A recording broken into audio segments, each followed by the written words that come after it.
बिस्मिल्लाहिर्रहमानिर्रहीम। अस्सलामुअलैकुम। सिरात मुस्तकीम सऊदी न्यूज़ चैनल में आप सबको खुश आमदीद कहा जाता है।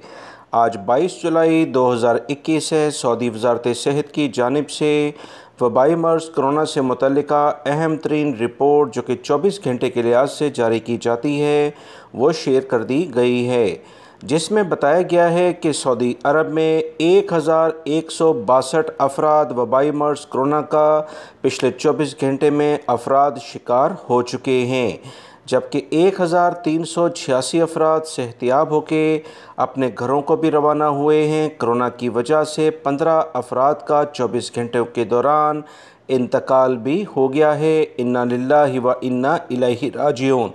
मज़ीद तफ़सीलात जो रीजन्स वाइज सऊदी वज़ारत सेहत की जानिब से जारी हुई हैं उसके मुताबिक रियाद रीजन सबसे ज़्यादा मुतासर है। 285 अफराद कोरोना का रियाद रीजन में शिकार हुए हैं। मक्कातुल मुकर्रमा रीजन जिसमें जद्दा भी शामिल है 211 अफराद मुतासर हुए हैं।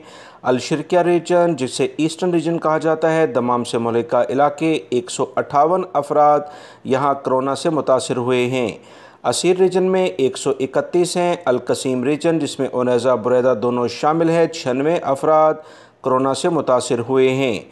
जज़ान रीजन में 72 केसेस देखे गए हैं। मदीना मुनव्वरा रीजन में 57, नजरान रीजन में 56, हाइल रीजन में 44, अलबहा रीजन में 18, तबूक रीजन में 16, नॉर्दर्न बॉर्डर जो शुमाली हदूद से मुल्का इलाके हैं यहाँ पर 14 केसेस देखे गए हैं। अलजौफ रीजन में 4 अफराद मुतासर हुए हैं।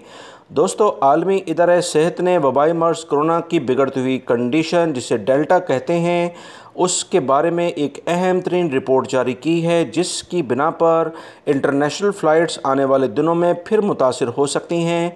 ये वीडियो मैंने अपने दूसरे चैनल पर सुबह में शेयर की थी। इसका लिंक मैंने कमेंट्स बॉक्स में शेयर कर दिया है, आप उसे लाजमी देखिएगा। वीडियो लाइक करके शेयर भी कीजिएगा। अस्सलामु अलैकुम।